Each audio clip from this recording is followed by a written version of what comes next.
What's going on, guys? Coach Chris Tutela coming at you once again from the Tutela Training Systems here in Clark, New Jersey. And today, I want to dive deeper into your nutrition questions. And one question that I get asked all the time is, do carbs make you fat? Or do you need to remove carbohydrate from your diet in order to lose body fat and keep it off? Well, first, let me ask you, what are carbohydrates, right? What are they and why do they get such a bad rap? Well, carbs, first off, are a macronutrient, okay? In and of themselves, it's a macronutrient, okay? Now, we have three different macronutrients, okay? We have protein, we have fat, and we have carbohydrate. So you probably have heard to count your macros and to track this stuff, right? So that's what we're talking about. We're talking about proteins, fats, and carbohydrate. So carbs are a macronutrient. Now they've gotten a bad rap, okay, partly because carbs are converted to glucose or blood sugar, right? Your blood glucose, blood sugar. Now there's a correlation between elevated blood glucose or high blood sugar, okay, and things like diabetes, obesity, heart disease, and on and on. So you must be thinking now, okay, so that means carbs are converted to glucose and that means carbs are bad. Well, let's take a step back before we talk so black and white here, okay? So carbohydrate do have plenty of benefits, okay? So first off, let's talk about the pros. Okay, so the first one, and probably the most important one, is life. How about that? So glucose is essential for life. Glucose plays a major role in the body's processes. It plays a major role in your brain function, right? Your brain needs glucose in order to function. And along with a bunch of other processes that the body goes through, utilizes glucose, okay?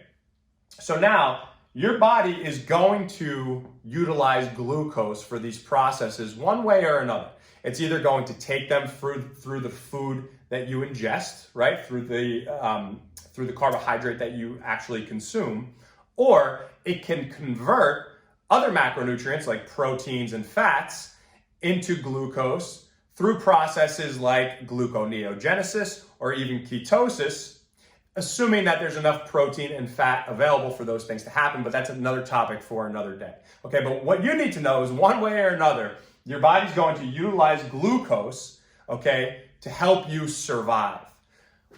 Glucose and carbohydrate also play a major role in recovery, okay? So life and recovery. Okay, so if you're somebody who is clanging and banging, if you're somebody who is an athlete, if you're somebody that has a very physically demanding job, just know that carbohydrate will play a role in muscular recovery, okay?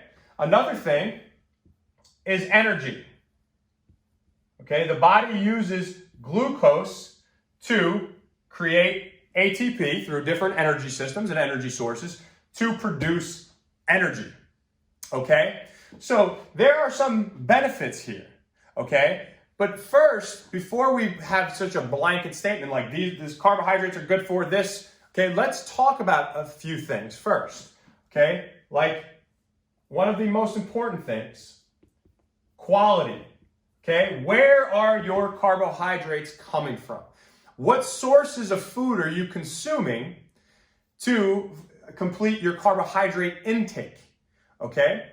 Because there's different types of food. So my opinion is that quality is what matters most. And let me explain why, okay? So breaking this down simply is that you have complex carbohydrate and you have simple carbohydrate.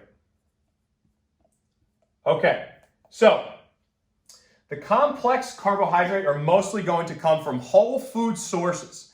So this is fruits, legumes, whole grains, right? Vegetables. The simple sources are coming mainly from processed, refined carbohydrate, right? Processed, refined sugars. Okay, most people most of the standard American diet are mainly consuming these simple carbohydrates.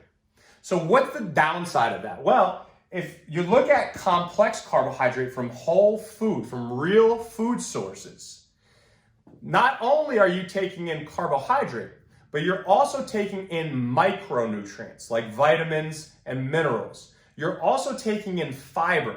You're also taking in antioxidants from stuff like fruit. You're even moving those carbohydrates around with excess water, right? Through the simple sources, you're not getting any of that. So the sugars or the carbs are digested much quicker, which creates a much more rapid spike in blood glucose, which then creates a drastic production of insulin to bring that blood sugar down. Okay? Because your body doesn't want your blood sugar to stay that high, right? So, when you eat mainly simple sources of carbohydrate, you're gonna get that spike and that drop over and over, and that's what happens. That's what most people go through on a day-to-day basis. Now, the complex carbohydrates, however, they will actually help regulate blood sugar and insulin, okay, because of the added fiber, because they take a little bit longer to digest.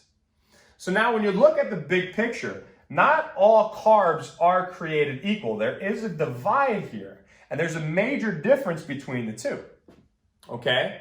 So before we make a blanket statement and say carbs are good or are bad, let's take a step back first and look at the quality. Okay, that's the big question. Because of course, quantity also matters, right? I'm not saying quantity doesn't matter, but here's the thing. Have you ever eaten 10 apples?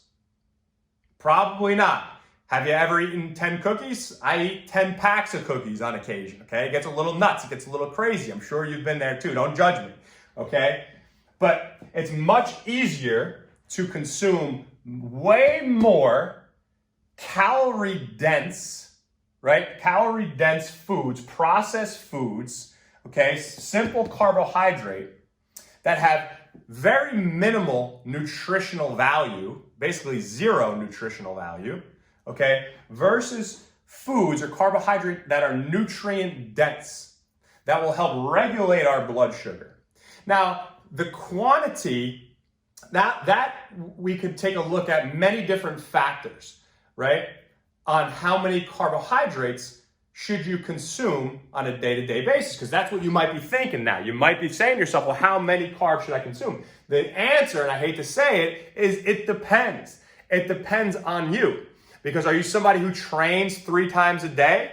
Are you an athlete? Are you somebody who works construction all day, then trains at night and plays hockey or plays pickup basketball in the evening? If that's the case, you're going to be consuming a lot more carbohydrate than the person who does yoga once a week and lives a sedentary lifestyle and is sitting behind a desk all day. So it depends. It also depends on how much muscle mass you have.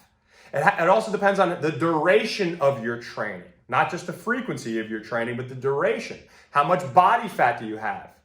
What are your goals? Right? These are all things that when I work with my nutrition coaching clients in the Lean SOB project, these are things that we dive deeper into to figure out how many carbohydrates they should be consuming, what's a meal plan that is going to suit them the best. If you want to learn more about that, you head over to leansobproject.com.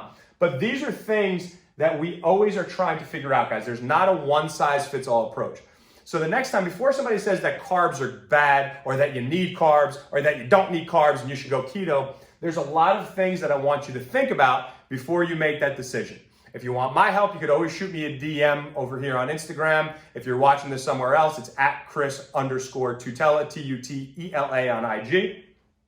I'm always down to answer any questions. So if you guys have anything that pops in your mind, feel free to ask or just drop a comment on this video. But I hope that this helps. I hope that you could see that it's not such a black and white answer. There is levels to this. And I want you to take a step back and try to look at the bigger picture before making your decision. Really hope this helps. If you have any questions, hit me up. Coach Chris Tutela, signing out. I will catch you later.